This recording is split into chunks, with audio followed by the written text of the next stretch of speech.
Alô, comunidade! Nesse programa, vamos tratar sobre o controle da contaminação bacteriana na fermentação alcoólica, mais especificamente na fermentação de cereais, como milho, por exemplo.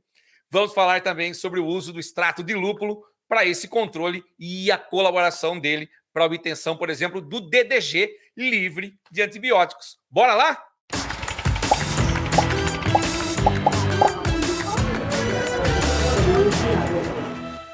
Alô, comunidade! Tudo bem com vocês? Eu sou Edinho Silvestrini e esse é mais um programa Articulando Business, um novo modelo de apresentação do nosso já consagrado programa, o Articulando. E nesse espaço, as empresas mostram suas tecnologias, o know-how, inovações e, claro, vão trazer muito conteúdo relevante para você. E hoje nós trazemos ele, que já participou, inclusive, do nosso último programa Articulando Business, o Eduardo Birri, ele que é engenheiro de alimentos e gerente de negócios da LNF. Eduardo, seja novamente bem-vindo à nossa casa, a Strix One.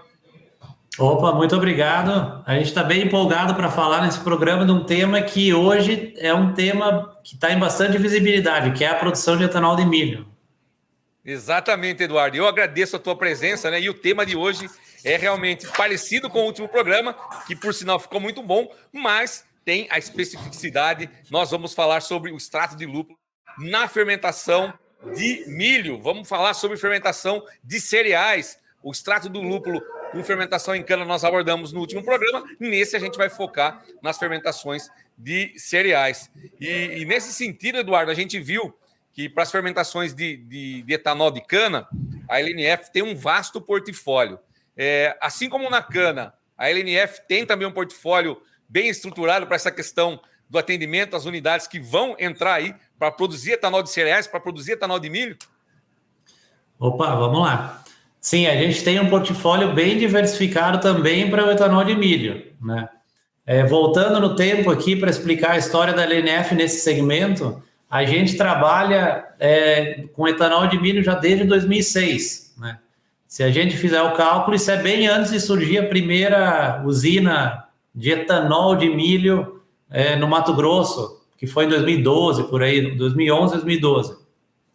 Mas então a gente já atua nesse mercado desde 2006 como? A LNF é parceira da empresa dinamarquesa Novozymes no fornecimento de enzimas. E a gente já vende enzimas desde 2006 para a produção de álcool potável, diferente do etanol combustível, mas o álcool potável passa pelo mesmo processo. Quando eu produzo álcool potável a partir de algum cereal, seja ele milho, arroz ou sorgo, enfim, qualquer cereal que tenha na composição amido, essa produção, o sistema de produção é igual. Também se usa enzimas, também se usa uma levedura especial e também se usa o extrato de lúpulo no controle das bactérias, né? Então, o nosso portfólio consiste em... Hoje a gente tem enzimas da Novozymes tanto para a produção do álcool potável de cereais, quanto para a produção do etanol, combustível de cereais. A gente fornece leveduras especiais para esse material, porque diferente da cana, que tem sacarose e que depois, naturalmente, já inverte para açúcares fermentescíveis, o milho ou um cereal precisa passar por uma hidrólise, ou seja, eu vou transformar amido com o uso de enzimas em açúcares fermentescíveis. Mas eu também tenho um residual de açúcares não fermentescíveis ali, que nem toda levedura consegue fermentar. Então, uma levedura especial que fermenta maltose, maltodriose e a própria glicose, a gente já fornece nesse mercado há um bom tempo. Além disso, a gente fornece micronutrientes, né? O moço do milho ele é deficiente em alguns nutrientes. Esses micronutrientes são compostos também por aminoácidos importantes nesse tipo de fermentação. E os extratos de lúpulo. O extrato de lúpulo já é usado aí há em torno de uns 20 anos nesse segmento do etanol de cereais. Excelente, excelente, Eduardo. Você já trouxe para a gente aí, até responder um pouco da próxima pergunta que eu vou te trazer. Deu para a gente ver que o portfólio é extenso, que a LNF tem esse know-how aí, como você comentou, bem antes de a gente começar a produzir efetivamente em grande escala etanol de cereais de milho aqui no Brasil, vamos dizer assim. Exato. Eu queria falar um pouquinho mais para o pessoal que nos assiste, trazer as diferenças entre as fermentações utilizando cereais, milho, em relação à cana, né? Você já trouxe alguma questão relacionada ao tipo de açúcar que a gente tem na cana e tem no milho, por exemplo, uso de enzimas ou não. Queria que você falasse um pouquinho mais de tempo de fermentação, condições de processo, enfim, para trazer esse conteúdo, agregar valor para o pessoal que também está nos assistindo. Ok. Apesar dos dois produtos serem etanol, existe uma diferença grande nos processos, né? O milho, por exemplo, eu estou partindo de uma molécula de amido, que é um polímero de uma cadeia molecular bastante alta, e preciso quebrar ela até ela chegar num açúcar fermentescível. Então, geralmente, eu tenho 2 etapas de hidrólise aí, um que se chama liquefação ou se chama de cozimento, depende como o pessoal trata isso no mercado, que é com uma alfa-amilase termorresistente. E aí eu utilizo temperaturas aí de 90 graus, 90 e alguma coisa graus, por um certo tempo. Eu vou transformar essa molécula de amido, que é uma molécula de um peso molecular grande, em dextrinas, com peso molecular menor. E aí depois se faz uso de uma amiloglucosidase ou glucoamilase, é o mesmo produto, para transformar essas dextrinas, aí sim, numa glicose, que é um açúcar fermentescível. E aí existem diversos modelos de como fazer isso. Eu posso ter um processo de liquefação, depois a 60 graus de sacarificação para produzir um mosto com bastante glicose, para daí fermentar, ou o processo mais usual hoje no mercado brasileiro de milho e na América do Sul e nos Estados Unidos também, que é eu fazer a liquefação, fazer o cozimento a alta temperatura, depois já abaixar esse mosto a 30, 32 graus, que é a temperatura da fermentação, e aplicar a glucoamilase junto com a levedura já no fermentador, né? A cana é diferente. A cana, eu já tenho a sacarose que já inverte açúcares fermentescíveis, então eu não tenho essa etapa toda aí de hidrólise para fazer na cana. A cana já está mais disponível para a gente. Os dois passam por uma moagem, né? O milho tem que ser moído, a cana também passa por uma moagem ou então por um difusor, depende do sistema da usina, e aí a gente chega na fermentação. Aí tem diferenças grandes também, tá? A fermentação da cana, a gente utiliza muito mais massa de levedura. Então, uma dorna, um fermentador de cana tem 8, 10, 11% de levedura na composição dela. É uma fermentação rápida e sem sólidos. Eu não tenho nenhum sólido envolvido ali, é um processo praticamente líquido. O único sólido é a própria levedura. Então, é uma fermentação rápida, em 7, 8, 9 horas a minha dorna já está morta, né? Já está pronta para destilar. O milho não. O milho, geralmente se trabalha com um teor de álcool maior também, de etanol maior, então até 18, 19 de GL, e é uma fermentação muito mais longa, muito mais extensa, né? Com sólidos envolvidos, os sólidos, o milho ele está ali moído, ele está no sistema. Então, essa fermentação mais longa, de 50 horas, 55, 60 horas, faz com que o impacto prejudicial das bactérias nesse sistema seja ainda maior, porque eu tenho menos levedura, né? A levedura que está aqui no sistema de milho, ela foi propagada. Geralmente, cada fermentador de milho é feita uma propagação exclusiva para esse fermentador. Então, mais ou menos por umas 6, 8 horas eu faço uma propagação. O propagador tem entre 3 a 6% do volume da dorna, então ele é bem inferior. Então, a quantidade, o percentual de leveduras que tem no meu sistema da fermentação do milho é muito menor do que eu tenho na cana. Essa fermentação mais longa faz com que as bactérias tenham um efeito prejudicial maior, até mesmo porque elas estão competindo com menos levedura. Eu tenho menos levedura competindo com as bactérias, e o prejuízo que essas bactérias podem me causar no milho é significativamente maior do que o prejuízo que elas podem causar na cana, em razão da velocidade das fermentações. Excelente, Eduardo. Está entendido. Então, a gente tem essa questão aí do uso de enzimas para disponibilizar os açúcares, né? Fazendo um breve resumo, seja a alfa-amilase, a glucoamilase, para a gente ter esses açúcares, o amido sendo convertido em açúcares fermentíveis, né? Que a levedura consegue assimilar e converter para etanol. Importância de se atentar para a questão dos minerais, né? Um mosto de milho necessita de vamos dizer assim, de uma suplementação de minerais diferente da cana, né? Exato. E você trouxe também essa questão de ele ser mais suscetível à contaminação quando a gente pensa no tempo de fermentação, né?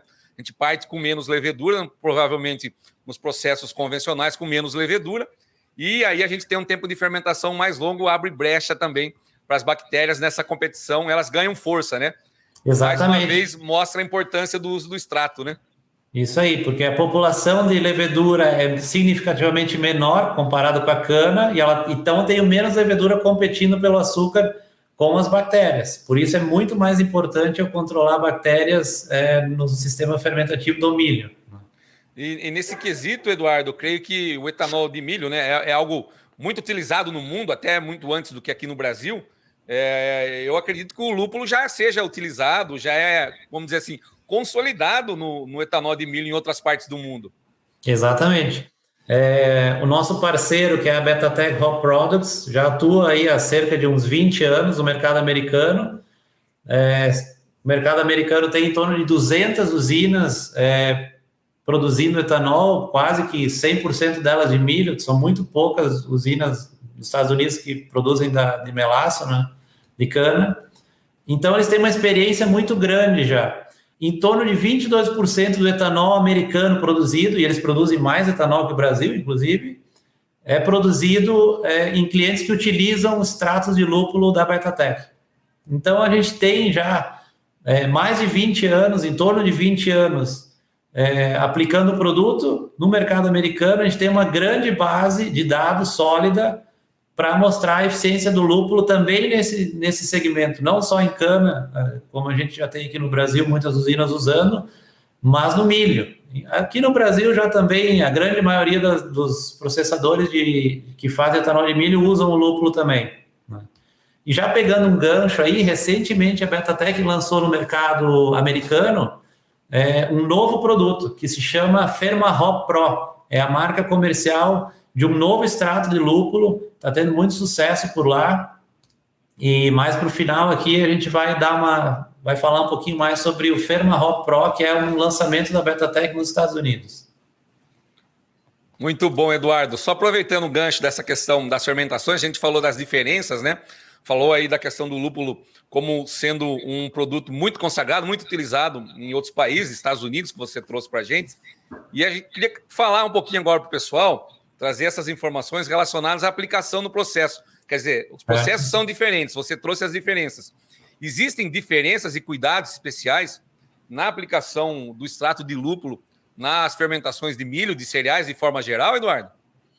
Existe. Na cana, basicamente, a gente aplica o lúpulo no tratamento do fermento, né? Na cuba, no tratamento do fermento.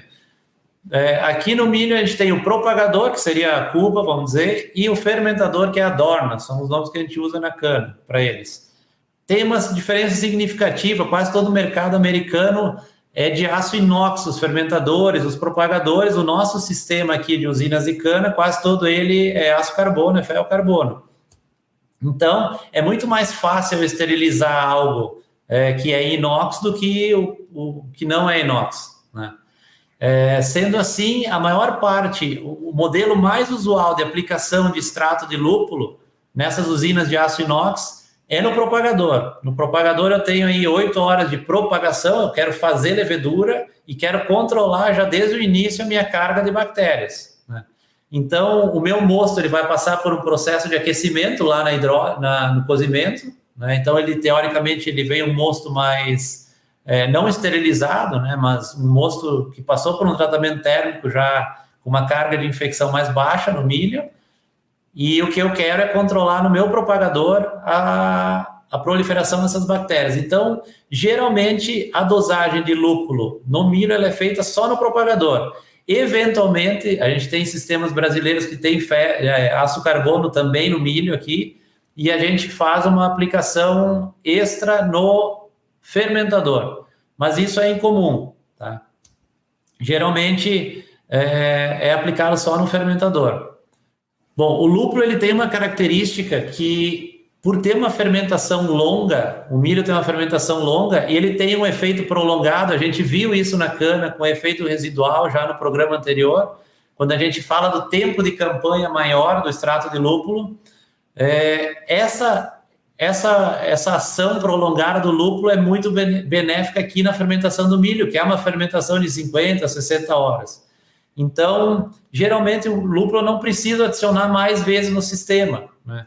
Coisa que os produtos sintéticos concorrentes não é incomum eu ter que aplicar no propagador e eventualmente eu vou ter que aplicar também no fermentador se eu vejo que há uma subida da carga de bactérias. Então, essa é uma diferença também do lúpulo para outros produtos, né? Excelente, Eduardo. Ficou claro para a gente essa questão da cana, né? Aplicação na cluba. E na questão do milho, a gente tem essa etapa de propagação do fermento para a gente ir ganhando massa. O fermento ele é agregado em toda a fermentação, ou seja, toda a fermentação a gente tem fermento novo entrando no processo. Isso aí. A gente vem com a dosagem no propagador. E como você trouxe muito bem, muitas vezes você acaba economizando, tendo um custo menor, porque você entra com o extrato só no propagador. E normalmente, como você disse, pelo que eu entendi, outros antibióticos, muitas vezes você acaba tendo que dosar novamente durante a fermentação por conta dessa questão do residual que o lúpulo possui, e é uma vantagem em relação aos demais, né, Eduardo? Exatamente, é isso aí.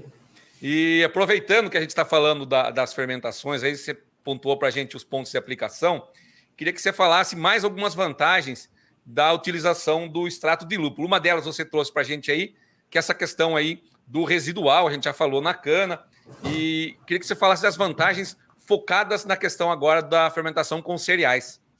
A gente vê, vai aparecer aí na tela para vocês um gráfico. Esse gráfico mostra a comparação da evolução da formação de ácido lático. O ácido lático ele é todo produzido pela bactéria que está no nosso sistema, né? E aí tem ali uma comparação entre um produto sintético, que já é um produto utilizado há bastante tempo no mercado, e uma fermentação com o lúpulo, para ver como que ao longo do processo o lúpulo consegue, sem uma adição extra, manter a infecção de ácido lático em níveis que a gente deseja ter, os mais baixos possível, né? O lúpulo tem outras vantagens, como, por exemplo, ele é um produto termoestável. Aonde isso é útil para a usina de milho? Muitas vezes a gente tem uma matéria-prima ruim. A gente viu isso agora num período de alta do preço dos commodities, e o preço do milho não foi diferente. Teve um aumento significativo da saca de milho, que fez até com que muitas usinas interrompessem a operação de produção de etanol de milho, e quando voltavam a moer, compravam milho de péssima qualidade, muitas vezes com um alto nível de infecção, enfim. O fato do lúpulo ser um produto termoestável, eu posso dosar ele em etapas anteriores à formação do mosto. Eu posso dosar ele no cozimento, por exemplo. E isso é uma vantagem competitiva. Muitos dos nossos concorrentes são voláteis. Então, se eu dosar ele em alta temperatura, ele evapora e não adianta nada tu aplicar produto ali, né? O produto é líquido, então é de fácil automação. A usina de milho, ela já tem automatizado a dosagem de enzimas, dosagem de ureia, de fonte de nitrogênio, enfim. Então, o lúpulo, por ser líquido, é de fácil automação também. Todos os produtos nossos, eles contam com o certificado kosher e halal. Isso é muito importante para o DDG, porque dependendo do mercado que eu estou vendendo meu DDG ou meu DDGS, eu preciso ter essas certificações, né? O produto natural, ele agrega valor ao DDG, porque eu posso classificar esse produto como livre de residual de antibiótico, por exemplo, né? A gente vê que os DDGs eles estão se especializando, né? Antigamente se fazia um produto só e era o que eu tinha, com tanto de proteína, e hoje não. Hoje a gente tem sistemas que removem a fibra. Então eu tenho um DDG mais proteico para um tipo de animal, para suíno, por exemplo. Tenho um DDG mais fibroso para ruminantes e até modalidades específicas, tipo um DDG que é aqua, né? Que é para camarão, e que aí tu não ter residual de antibiótico algum é uma vantagem competitiva do teu DDG frente a outros, né? O lúpulo ele tem uma outra característica interessante para a usina de milho. Não importa a dosagem do extrato de lúpulo. Por que eu digo isso? Às vezes, se eu estou com milho muito contaminado, os produtos concorrentes que são sintéticos, eles têm uma dosagem máxima que o próprio fabricante indica o máximo que se deve utilizar. O lúpulo não tem isso. É óbvio que ninguém quer gastar um monte de dinheiro para conter a infecção. Agora, se eu tenho uma infecção tal que é incontrolável, e a gente viu isso nesse momento agora de matéria-prima extremamente ruim, se eu tenho uma infecção que é assim incontrolável, o lúpulo é uma alternativa para eu superdosar ele e tentar extrair o maior rendimento possível da minha fermentação. Outros produtos também engessados, porque tem um limite máximo, se tu chegar naquele limite, nem o próprio fabricante recomenda ultrapassar aquele valor. Então essas são talvez as maiores vantagens aí do lúpulo na fermentação de cereais aí de milho. Excelente, excelente, Eduardo. Fiquei pensando aqui nessa questão do lúpulo ser termoestável, né? E a gente sabe que para a cana também a condição de matéria-prima ela é muito variável, né?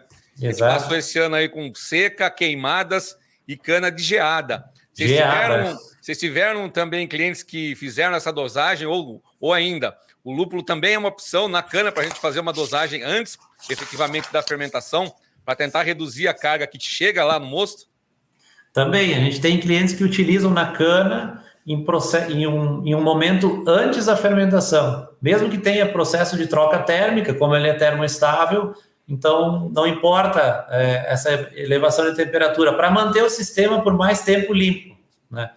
Eu tenho clientes que dosam ele no caldo misto, na moenda, então estão buscando um sistema mais limpo. O lúpulo te permite essa facilidade de dosar em qualquer ponto, praticamente, que tu precisar. Ele é muito... ele não é suscetível à variação de temperatura e também não de pH, né? Ele não vai se desnaturar como uma enzima, por exemplo. Se eu chegar num pH baixo para a enzima tal, que atinge o ponto isoelétrico dela, desnatura a enzima. O lúpulo não tem isso. Então, ele é flexível a pH, flexível a temperaturas. É uma ferramenta muito boa para controlar bactérias. Excelente, excelente. Eduardo, estamos quase chegando ao fim do programa. Tem duas perguntas para você. A penúltima tem a ver com o mercado de etanol de milho, né? A gente sabe que o maior produtor de etanol de milho é Estados Unidos, né? O maior produtor de etanol de cana é o Brasil.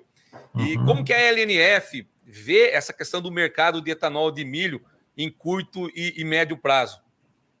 Bom, a gente acompanhou, eu acho que a gente teve em quase todas as partidas as primeiras usinas de grande porte aí do Mato Grosso e umas em Goiás que surgiram, né? E como a gente já trabalhava esse mercado antes para o álcool potável, né? A gente há muito tempo acreditava nisso, porque o milho ele tem algumas vantagens do processar milho comparado com cana, né? A logística do milho é muito mais fácil. Se eu tenho um silo com X toneladas de milho dentro desse silo e 65% de amido, eu sei quanto de álcool eu vou produzir, eu sei quanto de DDG eu vou produzir e ele já está no meu silo. Não importa se está chovendo, se caiu geada na cana, nada disso importa. É muito mais previsível, logisticamente falando, trabalhar com milho. Então, a gente sempre apostou que um dia esse negócio ia chegar no Brasil, né? E o etanol de milho, fazer etanol agrega valor ao produto. Em vez de eu só pegar o milho e exportar ele, eu estou produzindo DDG, eu estou produzindo o próprio etanol, se faz a remoção de óleo do milho, esse óleo vira biodiesel. Agora está surgindo aí as plantas de biogás, ou seja, eu estou gerando energia a partir de uma vinhaça. Isso tudo aí são novidades que estão agregando valor à cadeia do milho. É muito importante isso, a gente vê que o mercado está em expansão. Se a gente pegar os dados da UNEM, da União Nacional de Etanol de Milho, para a próxima safra se espera produzir em torno de 31% a mais de etanol de milho, especificamente. A gente vê novos projetos saindo do chão, saindo do papel e subindo, levantando. O mercado está aquecido, principalmente no Centro-Oeste. Então, a gente vê com bons olhos, vê que o mercado é promissor e acho que é um mercado que tem tudo para crescer muito rapidamente em um curto e médio prazo de tempo ainda. Exatamente, Eduardo. E a gente entende também que tem essa questão do DDG, que está muito relacionada também à questão de agregar valor para o produto, né? Mesmo uma usina que vai produzir milho aqui no estado de São Paulo, vamos pegar dessa forma, né? Ela vai ter mais dificuldade para trazer o grão, vamos dizer assim. Mas o preço do DDG aqui na região também é mais alto, né? tu acaba viabilizando em alguns momentos, independente da região, né, Eduardo? Às vezes tu está mais perto do teu cliente final, né? Então, exatamente, tu gasta mais para trazer a matéria-prima, mas tu gasta menos para colocar no cliente. Então, tudo é uma questão de fazer conta e botar no papel aí, né? Legal, muito bom. Para a gente fechar, né, falar um pouquinho mais do DDG, esse tema é muito quente, né? É importantíssimo a gente ter um DDG livre de antibiótico, é fato, é um assunto em evidência. DDG a gente usa aí para complementar a alimentação de bovino, de suíno, enfim, não só no Brasil, né? E como o mercado global está tratando esse tema, com essa questão aí do uso de antibióticos, do DDG livre de antibióticos, o que vocês têm sentido aí nessa relação com os clientes aí que buscam o extrato de lúpulo, Eduardo? Bom, como o nosso fornecedor, o nosso parceiro, ele é americano, então a gente tem muita informação de fora, né? E realmente, fora do Brasil, esse é um tema muito mais avançado do que aqui. Aqui a gente tem algumas empresas que exportam e que aí necessariamente não podem ter nenhum tipo de residual, então, por uma pressão do próprio cliente deles, né, já faz o uso de produtos sustentáveis, produtos naturais. Agora, fora daqui a gente vê assim, uma pressão grande de frigoríficos, a gente vê uma pressão até da cadeia, da ponta final, lá do restaurante, que vai comprar determinada carne, determinado hambúrguer e quer que a procedência daquele animal seja de um DDG que não teve contato nenhum com antibiótico, em nenhum momento da cadeia, né? E também o surgimento de novos DDGs, que a gente já falou, de especiais do tipo camarão, DDG mais proteico, mais fibroso, isso tudo também pressiona mais para ter um produto de qualidade maior, né? A gente imagina, a gente acha que isso é uma tendência, acha que produtos naturais para controlar bactérias é uma tendência que não tem volta, talvez não só o lúpulo, talvez se crie um outro produto, se descubra um outro princípio ativo natural que faça algo parecido, né? A gente entende que o futuro é por aí, mas é um assunto que está muito em evidência agora.